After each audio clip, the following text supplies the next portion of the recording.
concerns about the ability to vet people coming from areas where we have no relationship on the ground with the government there. And so I suppose it's possible to do it reasonably. There's a number of tools you could bring to bear, but there are always risks associated with that. I mean, how do you do it? You can't call the Chamber of Commerce in Syria. How do you do it? Well, and we do it now, we query the holdings of the entire American intelligence community to see if any, what we call selectors, phone numbers, emails, addresses associated with that person have ever shown up anywhere in the world in our holdings. That's a pretty good way to do it. Getting into the person's social media to see what they have there is another pretty good way to do it. The way we rely on, in most cases, is the host government will have information about them. Yes, and even where the host government... I'm looking up my article here. Go ahead. Yeah, and in Iraq, we had a United States military presence for many years and collected a whole lot of biometrics, so we can query that to see if the person's fingerprints ever showed up. Can I stop you for one moment? I got 10 seconds. Sure, I'm sorry. How about Yemen? Similarly difficult. I yield back my 3 seconds, Mr. Chairman. Thank you. Senator Hirono. Thank you. You've been getting a lot of questions surrounding your decision to make certain statements about the investigation into Secretary Clinton's emails. And to many of us, you treated the investigation of the Clinton email investigation, or matter, whatever you want to call it, differently than how you treated the ongoing investigation of the Trump campaign and the Russian attempts to interfere with their elections.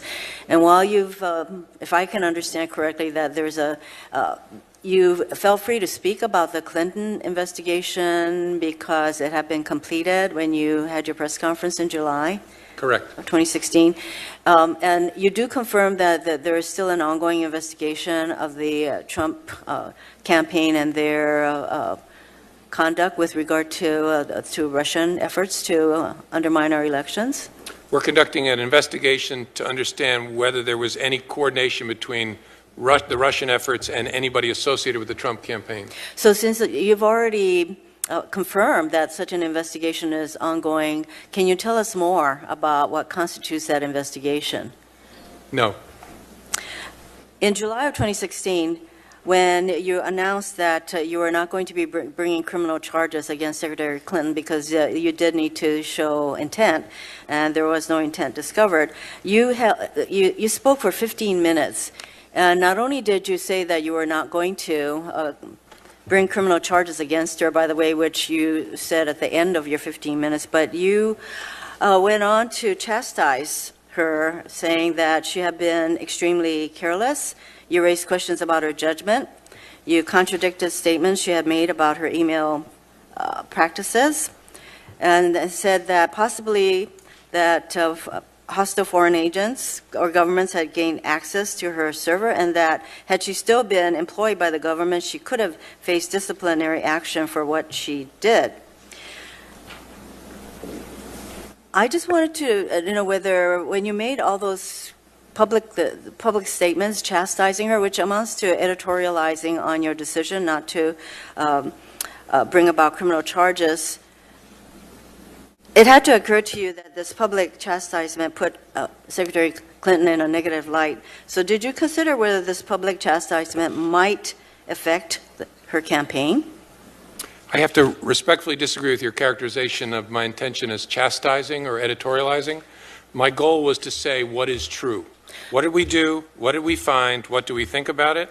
And I tried to be as complete and fair as I could be and tell the truth about what we found and what we think about it and what we're recommending. So when you said that she was behaving in an extremely, extremely careless, can you cite me to other examples where you made those kinds of comments that elaborated on an FBI's decision not to bring about criminal charges? I can't as director. I know the department has in the IRS email investigation. They wrote a report after they were done chastising Lois Lerner, I think the woman's name was, for her behavior in a similar way. And so it happens. It's very unusual, but it happens.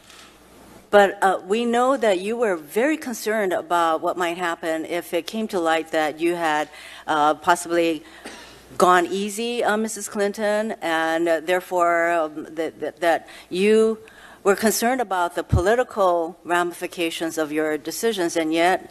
I was not. So you did not consider that your statements about a person who was running for president would not have a negative effect on her? I tried very hard not to consider what effect it might have politically. I tried very hard to credibly complete an investigation that had gotten extraordinary public attention, and my judgment, and people can disagree about this, was that offering as much transparency as possible about what we did, what we found, and what we think of it was the best way to credibly complete the investigation. I wasn't thinking about what effect it might have on a political campaign. I find that very hard to really, I find that hard to believe that you did not contemplate that there would be political ramifications to your comments. Oh, I knew there would I'm just wondering why there would be ramifications. I just tried not to care about them. I knew there'd be a huge storm that would come, but I tried to say, what is the right thing to do in this case? Yes, you're right. The right thing would have been that you did not have enough evidence to bring about criminal charges, and that should have been the end of it, I would think. I don't understand why you chose to go forward with all kinds of characterizations about her actions. That I find hard to believe. And that you would not have considered the political ramifications, or that it did not, you may not have considered it, but the thought should have occurred to you, and that I would think that you would have bent over backwards not to say anything that would have an impact on the campaign or on the election, because you seem to do that. That was a concern for you. Let me turn to the Trump administration's vetting and security clearances and that process. In recent days, there have been numerous reports of Trump administration officials failing to disclose foreign contacts in their security clearance forms. What is the role of the FBI in vetting the security clearances of White House personnel, if any? Well, sometimes the FBI is assigned to do the background checks on people who are coming into government in the executive office of the president. Other times not. A lot of times they're people who are arriving with clearances that already exist.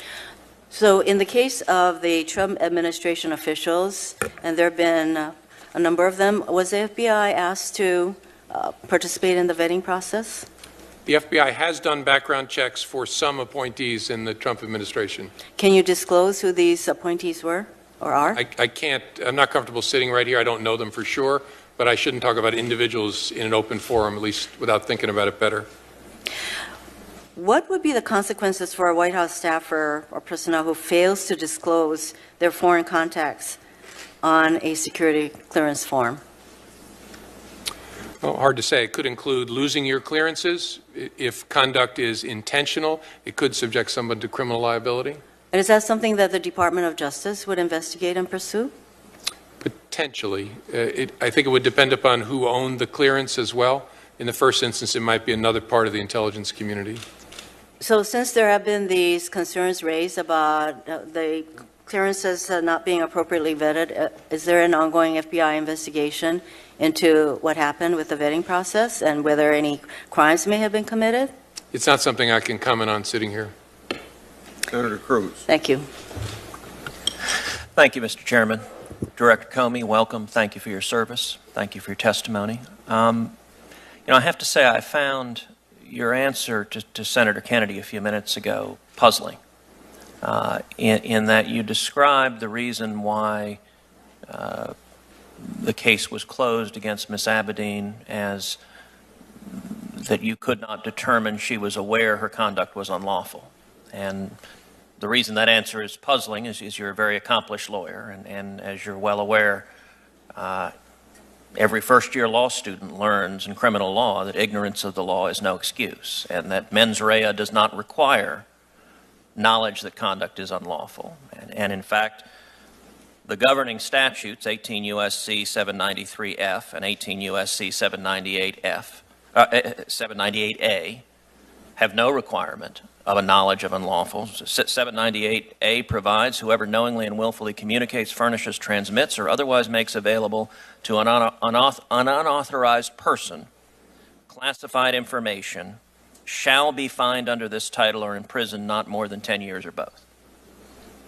Under the terms of that statute, the fact pattern you described in this hearing seems to fit that statute directly.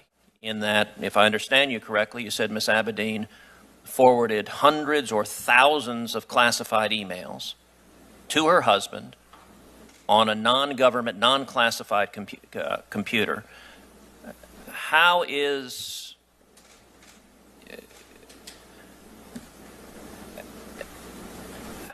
that conduct not directly violate that statute? First, Senator, if I said that I misspoke, she forwarded hundreds and thousands of emails, some of which contain classified information. For generations, I think is a fair way to say it, the Department of Justice has understood that statute to require, in practice, and I believe they think in law, to require a general sense of criminal intent. That is, not a specific intent, but a general criminal intent, a sense, a knowledge that what you're doing is unlawful, not violating a particular statute, but some general criminal mens rea. I can't find a case that's been brought in the last 50 years based on negligence, without some showing or indicia of intent. You and I have both worked in a number of jobs that require dealing with classified information. And on its face, anyone dealing with classified information should know that that conduct is impermissible. Let me ask you, how would you handle an FBI agent who forwarded thousands of classified emails to his or her spouse on a non-government computer? Well, there'd be significant administrative discipline. I'm highly confident they wouldn't be prosecuted. I'm also highly confident there would be discipline. All right, let's shift to another topic. In the previous Congress, I chaired a hearing on the willful blindness of the Obama administration to radical Islamic terrorism. We heard testimony from a whistleblower at the Department of Homeland Security that described a purge DHS had undergone of editing or deleting over 800 records at DHS to remove references to radical Islam, to the Muslim Brotherhood. And the purge, indeed, was the word used by the White House that directed DHS to conduct that purge. We obviously have a new administration now, a new White House, a new Attorney General. Has the approach of the FBI to radical Islamic terrorism changed in any respect with the new administration? Not that I'm aware of, no. Let me ask you about one specific terror attack, which is on May 15th. In May of 2015, the terrorist attack in Garland, Texas, where two terrorists opened fire on a peaceful gathering. And thankfully, no innocent people were killed, thanks to the heroic action of Garland police officer Greg Stevens, who fatally shot the two terrorists. But a security officer was shot in the leg, and it could have been much, much worse. At the time of the incident, you stated publicly that the FBI did not know that the terrorists were on their way to the event, or that they planned on attacking the event. Recently, there have been media reports suggesting otherwise. Specifically, media reports that have stated that an undercover FBI agent was in close communication with the two terrorists in the weeks leading up to the attack, explicitly discussed plans for the attack, and was in a car directly behind the two terrorists outside the event and took photos of the terrorists moments before the attack, but then left the scene when the shooting began, and that agent was detained by the Garland police. Are those media reports correct? No. I stand by what I said originally. I can't go into the details of it here because they're classified, but I think a fair thing to say is the media reports are highly misleading. And in a classified setting, I could explain to you how. Okay. I would appreciate you or your designee sharing those in a classified setting, I'll get you so that. that I can learn more of what occurred. This committee has had substantial focus also on the practice of the previous IRS of targeting citizens and citizen groups based on their political speech, political views, and perceived political opposition to President Obama. And the previous Department of Justice, both Attorneys General Holder and Lynch, in my view, stonewalled that investigation. Is the FBI currently investigating the FBI's, rather the IRS's unlawful targeting of citizens for exercising political speech? Yeah, I think you're referring to the original, the investigation focusing on particularly groups allegedly associated with the Tea Party. Yes. We completed that investigation and the department declined prosecution. We worked very hard on it, put a lot of people on it, couldn't make what we thought was a case, and to my knowledge, it has not been reopened. So did the FBI recommend prosecution? You said you couldn't make the case. Now, we couldn't prove, again, the challenge of intent, we couldn't prove that anybody was targeting these folks because they were conservatives or associated with the Tea Party. We worked very hard to see if we could make that case. We couldn't get there. Thank you. Senator Blumenthal. Thanks. Thank you, Mr. Chairman. Thank you, Director Comey, for being here, and thank you to you and the men and women who work with you at the FBI for their extraordinary service to our country, much of it unappreciated, as you remarked so powerfully in your opening statement. You have confirmed, I believe, that the FBI is investigating potential ties between Trump associates and the Russian interference in the 2016 campaign, correct? Yes. And you have not, to my knowledge, ruled out anyone in the Trump campaign as potentially a target of that criminal investigation, correct? Well, I haven't said anything publicly about who we've opened investigations on. I've briefed the chair and ranking on who those people are, and so I can't go beyond that in this setting. Have you ruled out anyone in the campaign that you can disclose? I don't feel comfortable answering that, Senator, because I think it puts me on a slope to talking about who we're investigating. And have you ruled out the President of the United States?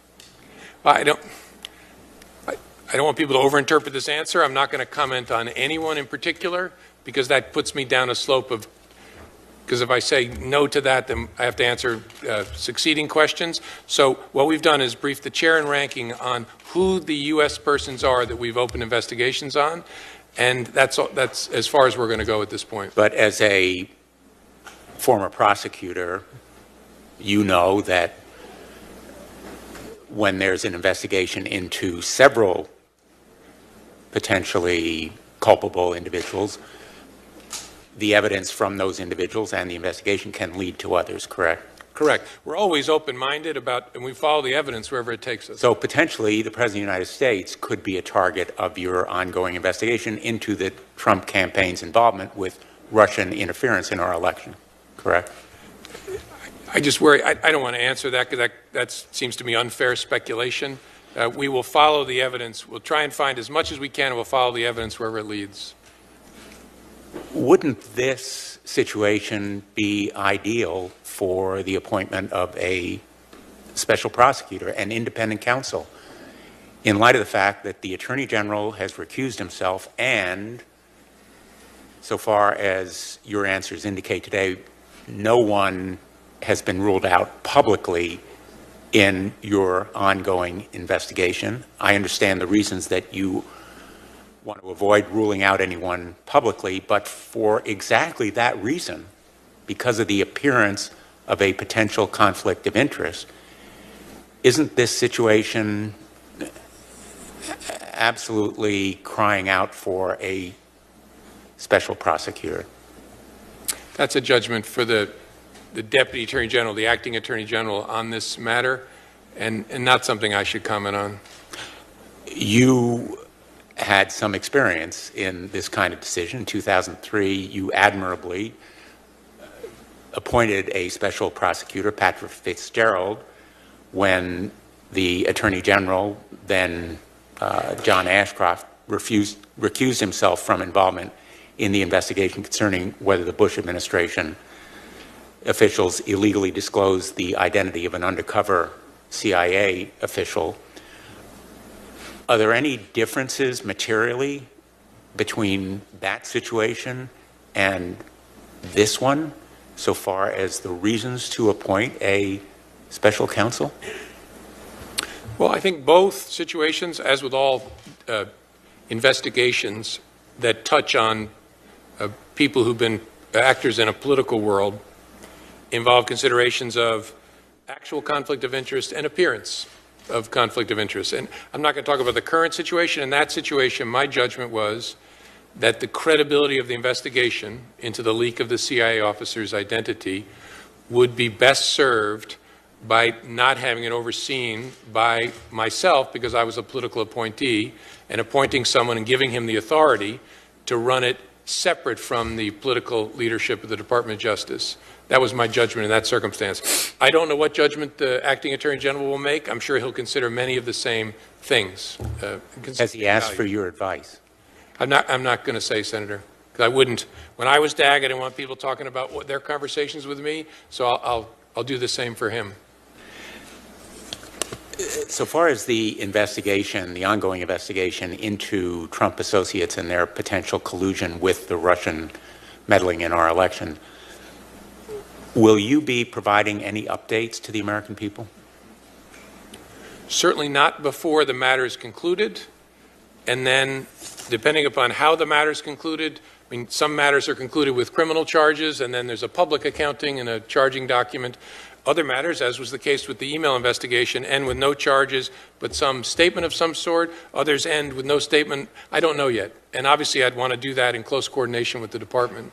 Will you make recommendations to, presumably it would be the Deputy Attorney General or the Special Prosecutor, if one is appointed, as to whether criminal charges should be brought? I don't know in this case in particular, but in general, we almost always do, especially the highest profile matters. But you cannot yourself pursue criminal charges, correct? Correct. I think that's important for the American people to understand, because it bears on the question of whether a special prosecutor ought to be appointed. The FBI may inspire great credibility and trust, but the FBI cannot bring charges. Neither can the intelligence committees do so, nor can an independent commission. Only the Deputy Attorney General or a special prosecutor designated by him, correct? Correct. Let me close because I am running out of time. Have you been questioned at all by the Inspector General in connection with the inquiry that I understand is ongoing into a number of the topics that we've been discussing here? Yes, I've been interviewed. The Inspector General is inspecting me and looking at my conduct in the course of the email investigation, which I know this sounds like a crazy thing to say. I want that inspection because I want my story told, because some of it's classified, but also if I did something wrong, I want to hear that. I don't think I did, but yeah, I've been interviewed, and I'm sure I'll be interviewed again. Do you have any regrets, or are there any things you would do differently in connection with either the comments you made at the time you closed the investigation, or when you then indicated to Congress that you were, in effect, reopening it? Yeah. The honest answer is no. I've asked myself that a million times because, Lordy, has this been painful? The only thing I regret is that maybe answering the phone when they called to recruit me to be FBI director when I was living happily in Connecticut. And we would welcome you back to Connecticut. Yeah, but I can't. And I've gotten all kinds of rocks thrown at me, and this has been really hard. But I think I've done the right thing at each turn. I'm not on anybody's side. So hard for people to see that. But I've asked that a million times. Should you have done this? Should you have done that? And the honest answer, I don't mean to say arrogant, is I wouldn't have done it any differently. Somehow I'd have prayed it away, wished that I was on the shores of the Connecticut Sound. But failing that, I don't have any regrets. I want to ask one last question unrelated to this topic on the issue of gun violence. Would you agree that universal background checks would help with law enforcement and prevention of gun violence? The more able we are to keep guns out of the hands of criminals and spouse abusers and all the better. So the more information we have, the better for law enforcement perspective. I'll take that as a yes. Thank you. Before I call on Senator Tillis, I think we have one member that if that member is going to come back for first round, then we have 3 or 4, maybe 5 of us that want a second round. So I hope that people will get back here so we know exactly how many people we have, out of courtesy to the or Director Comey. Senator Tillis. Director Comey, thank you for being here. I'm always impressed with your composure and your preparation. And I want to get to a couple of other things, maybe first, then if I have time, come back to what the hearing has been predominantly about. When you briefed us last year, I think that you said that there were ongoing investigations on Homeland Security, potential terrorists, either homegrown or foreign-inspired investigations in every state. Is that still the case? Yes. Do you have can you give me roughly an idea of the number of investigations that is? Yeah, it's just north of 1,000. Just north of 1,000. Yeah, we have that caseload has stayed about the same since we last talked about it. Some have closed, some have opened, but about 1,000 homegrown violent extremist investigations in the United States. And at the time, I also asked the question about to what extent that you can discuss in this setting were people who are the target of those investigations, persons who came in through various programs where questions about vetting have been raised as to whether or not they're accurate. At the time, there were a dozen and a half, I think, that you may have estimated. Do you have any rough numbers about that? Yeah, I do. We have about 1,000 homegrown violent extremist investigations, and we probably have another 1,000 or so that are, I should define my terms. Homegrown violent extremists, we mean somebody, we have no indication that they're in touch with any terrorist. Touch, yeah. Right. Then we have another big group of people that we're looking at who we see some contact with foreign terrorists. So you take that 2,000 plus cases, about 300 of them are people who came to the United States as refugees. Okay. And to what extent in all of those investigations, you mentioned earlier that there are probably about half of the various computing devices that you've accessed that you can't get into with any technology that the FBI has, which I assume is some of the most advanced available. To what extent is the access to that information relevant in these investigations of potential homeland threats? Oh, it's a feature of all our work, but especially concerning here, because we're trying through lawful process figure out, are they consuming this poison on the internet, and are they in touch with anybody? And so it's true in terrorism cases, about half the devices we can't open. About 90-some% of our subjects are using at least one encrypted app as well that we can't read. So, Mr. Director, just because of physical and technological constraints, half of the base of information you'd like to harvest you can't get to. Without 702, how much more of the remaining half would be harmed? Well, the 702 actually addresses a different challenge. Yep. Losing 702 would be disastrous because it would lose our window. It is relevant in these investigations, however. It is, yeah. because that's what I mean. So half of the physical assets you can't already get access to. Then there's the metadata and all the other information that would be instructive to these investigations. So by going dark, do we mean 100%? well, we're headed towards 100%. 702 is our window into the really bad guys overseas, and if we close that window, I don't know why on earth we would close that window. So we have thousands of investigations of potential homeland security threats, evenly split by either people who have self-radicalized or some who have been influenced, some who have come over in refugee programs, that we will basically pull the rug out from under you in terms of being able to actively investigate them, or I should say expeditiously investigate them. Will certainly significantly impair our ability to investigate them. And that's what folks often say, once you get metadata, you can't convict somebody and incapacitate them based on metadata. You got to drill down.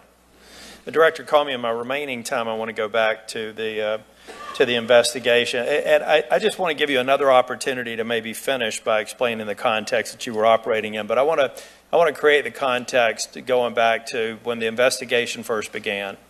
It was already a part of media attention. I think on June the 27th, the then Attorney General met with the spouse of someone who's subject to an active investigation, which was at the very least an unusual encounter, which also spun up the media. And then I think it was July 5th that you made the statement that I think a few of the things you've said that I guess based on the evidence you were gathering, there was one component, it was like removing a frame from a huge finished jigsaw puzzle and dumping pieces on the floor, something else that the media ties into.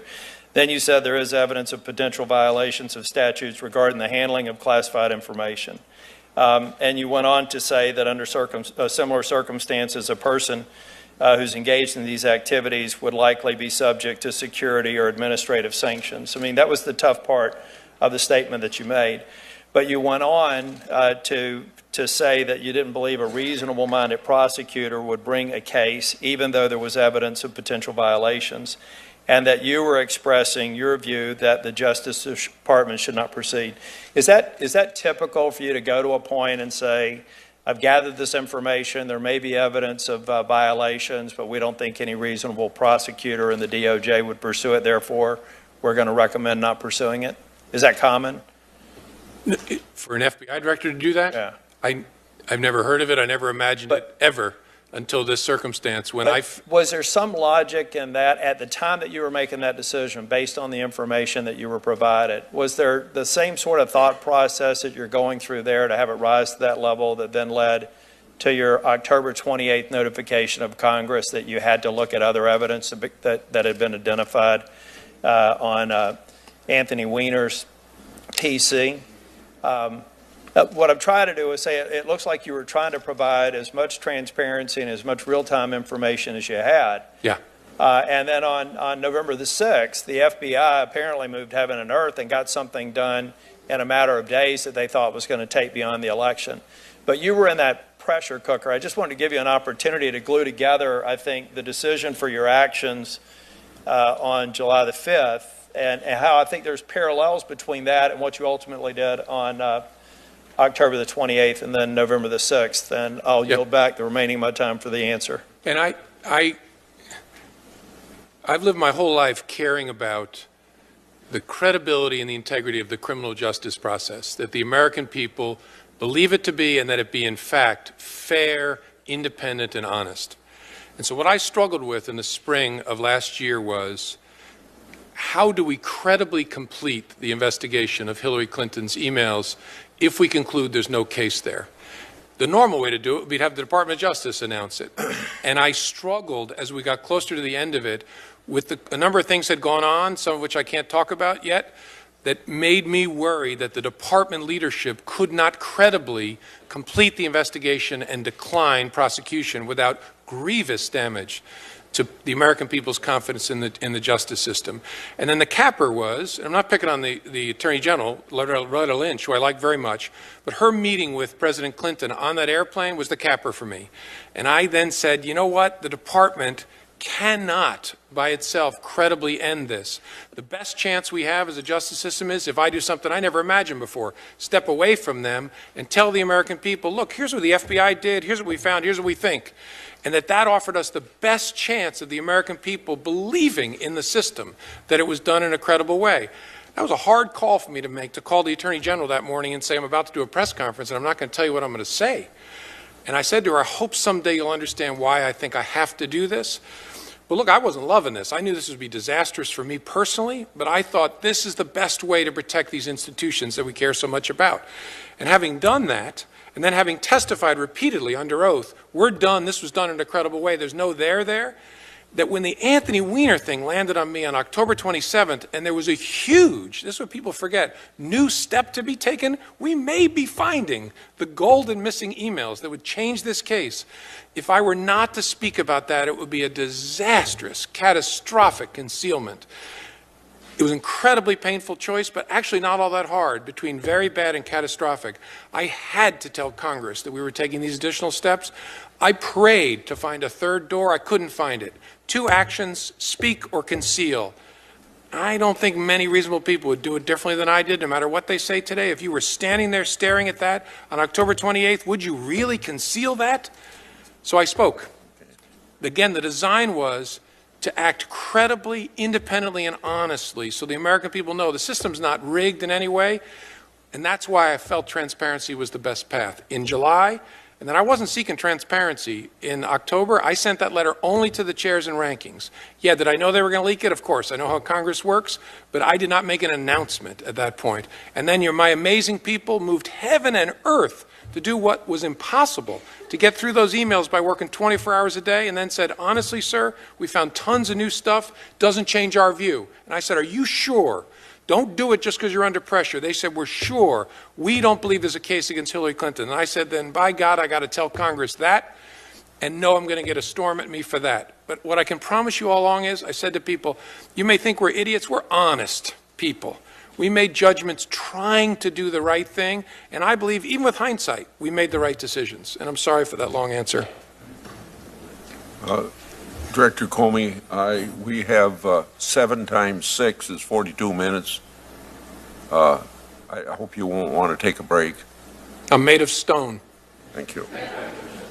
On March the 6th, I wrote to you asking about the FBI's relationship with the author of the Trump-Russia dossier, Christopher Steele. Most of these questions have not been answered, so I'm going to ask them now. Prior to the Bureau launching the investigation of the alleged ties between the Trump campaign and Russia, did anyone from the FBI have interactions with Mr. Steele regarding the issue? It's not a question that I can answer in this forum. As you know, I've briefed you privately on this, and if there's more that's necessary, then I'd be happy to do it privately. Have you ever represented to a judge that the FBI had interaction with Mr. Steele, whether by name or not, regarding alleged ties between the Trump campaign and Russia prior to the Bureau launching its investigation of the matter? I have to give you the same answer, Mr. Chairman. This one I'm going to expect an answer on.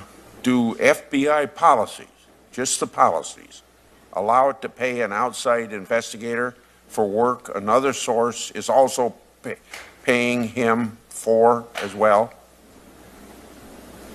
Want me to repeat it? Do FBI policies allow it to pay an outside investigator for work that another source is also paying that investigator for? I don't know for sure as I sit here. Possibly is my answer, but I'll get you a precise answer. In writing? Sure. Okay. Did the FBI provide any payments whatsoever to Mr. Steele related to the investigation of Trump associates? I'm back to my first, I can't answer in this forum. Was the FBI aware that Mr. Steele reportedly paid his sources, who in turn paid their sub-sources to make the claim in the dossier? Same answer, sir. Here's one you ought to be able to answer. Is it vital to know whether or not sources have been paid in order to evaluate their credibility? And if they have been paid, doesn't that information need to be disclosed if you're relying on that information in seeking approval for investigative authority? I think in general, yes. I think it is vital to know.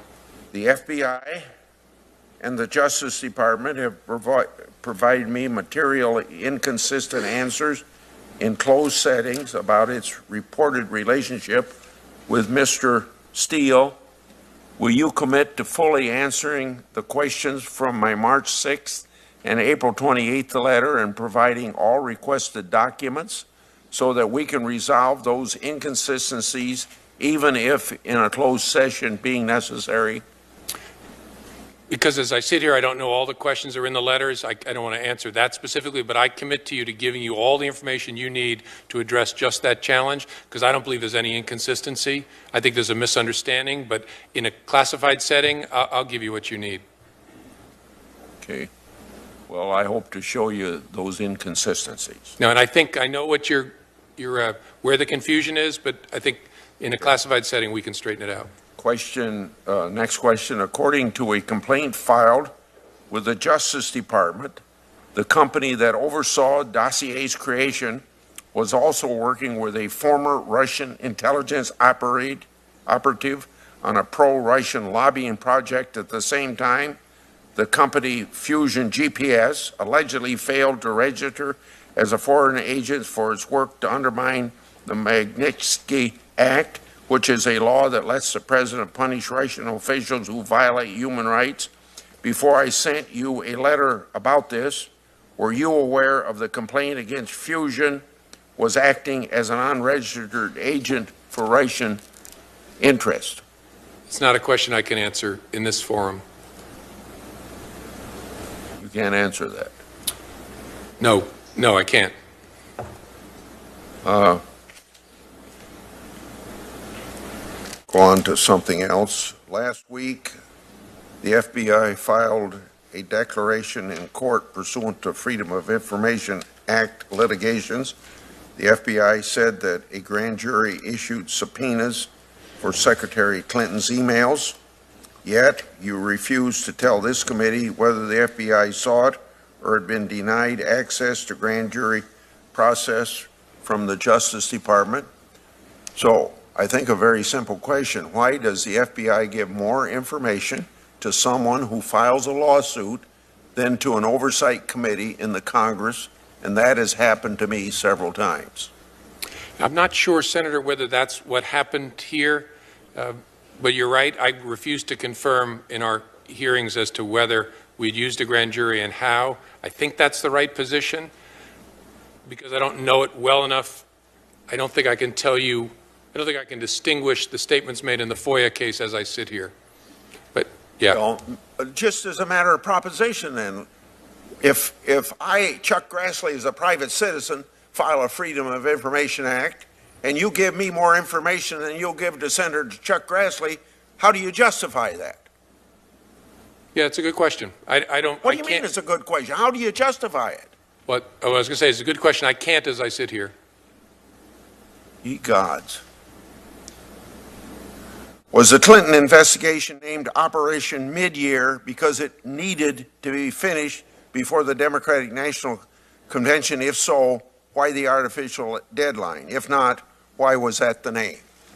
No, certainly not, because it had to be finished by a particular date. There's an art and a science to how we come up with code names for cases. They assure me it's done randomly. Sometimes I see ones that make me smile, and so I'm not sure. But I can assure you that it was called Mid-Year Exam was the name of the case. I can assure you the name was not selected for any nefarious purpose or because of any timing on the investigation. Last question. When was the grand jury convened? Was it before your first public statement about closing the case? I'm still not in a position where I'm comfortable confirming whether and how we used a grand jury in an open setting. I don't know enough about what was said in the FOIA case to know whether that makes my answer silly, but I just want to be so careful about talking about grand jury matters. So I'm not going to answer that, sir. Senator Feinstein. Thanks very much, Mr. Chairman. Mr. Director, first of all, thank you for your fortitude going through this. Appreciate it.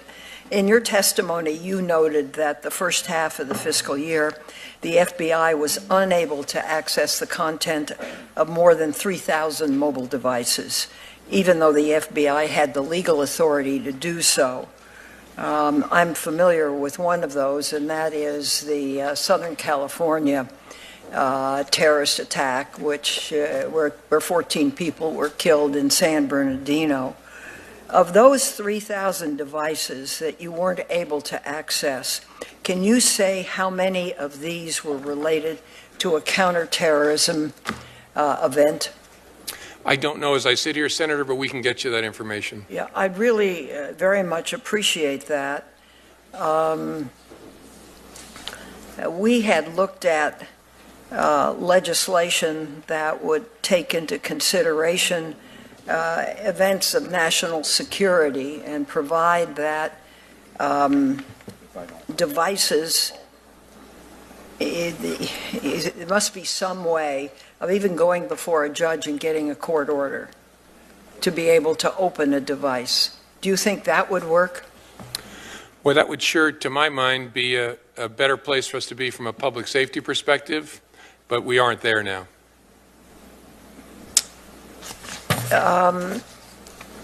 In terms, this week, the British Parliament's Home Affairs Select Committee released a report finding that social media platforms such as Facebook, Twitter, and YouTube failed to remove extremist material posted by banned jihadist and neo-Nazi groups, even when that material was reported.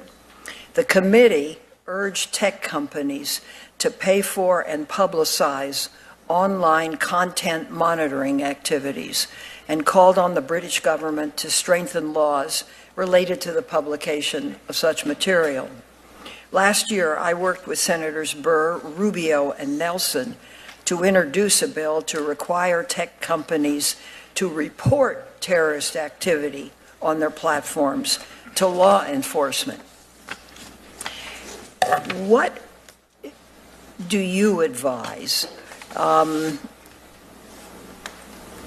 The provision, we modeled it after an existing law, which requires tech companies to notify authorities about cases of child pornography, but does not require companies to monitor any user, subscriber, or customer.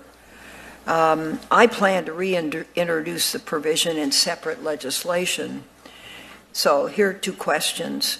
Would the FBI benefit from knowing when technology companies see terrorist plotting and other illegal activity online? Yes. Would the FBI be willing to work with the Judiciary Committee going forward on this provision? Yes, Senator. I don't know it well enough to offer you a view, but we'd be happy to work with you on it. Well, I was so struck when San Bernardino happened, and you made overtures to allow that device to be opened, and then the FBI had to spend $900,000 to hack it open. And as I subsequently learned of some of the reason for it, there were good reasons to get into that device. And the concern I have is that once people have been killed in a terrorist attack, and there may be other DNA, there may be other messages that lead an investigative agency to believe that there are others out there, isn't it for the protection of the public that one would want to be able to see if a device could be opened? And I've had a very hard time. I've gone out, I've tried to talk to the tech companies, they're in my state. One, Facebook, was very good and understood the problem, but most do not. Has the FBI ever talked with the tech companies about this need in particular? Yes, Senator. We've had a lot of conversations, and as I said earlier, in my sense, they've been getting more productive because I think the tech companies have come to see the darkness a little bit more. My concern was privacy is really important, but that they didn't see the public safety costs. I think they're starting to see that better. And what nobody wants to have happen is something terrible happen in the United States and it be connected to our inability to access information with lawful authority. That we ought to have the conversations before that happens, and the companies more and more get that, I think, over the last year and a half. But it's vital. We weren't picking on Apple in the San Bernardino case. Right. There were real reasons why we need to get into that device. And that is true in case after case after case, which is why we have to figure out a way to optimize those two things, privacy and public safety. Well, to be candid, my understanding about some of this was that the European community had special concerns about privacy, and that some of the companies in our country were concerned, well, they would lose business. That European concern is changing. I think what I read about the UK, what I understand is happening in France and Germany, increased sharing of intelligence.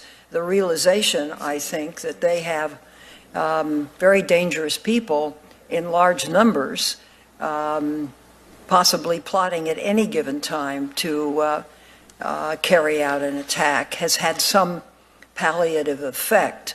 And there may be a change of viewpoint. So it would be very helpful if our law enforcement community could help us. And this is not to monitor. This is something that's very basic. If there is a piece of evidence that says, hey, there may be a cell, there may be another individual out there, you have a chance of getting into that piece of evidence to see if that's true. Right, with a judge's permission. With the judge's permission, that's correct. Thank you. So I thank you for that. Thank you, Senator. Thank you, Mr. Chairman. Senator Lee hasn't had first round, so I got to go to Senator Lee. Thank you, Mr. Chairman. Thank you, Mr. Comey, for being here today, and thanks for your service to our country. I want to talk to you about something raised by one of my colleagues a little while ago about electronic communications transaction records. Would it be fair to say that electronic communications transaction records include such things as browsing history, one's history of websites that one might have visited on the internet? Yes. Would it be fair to say also that what one views, what pages one has visited, might in some ways be indicative of what one is reading? Potentially, you're right. Even if you don't have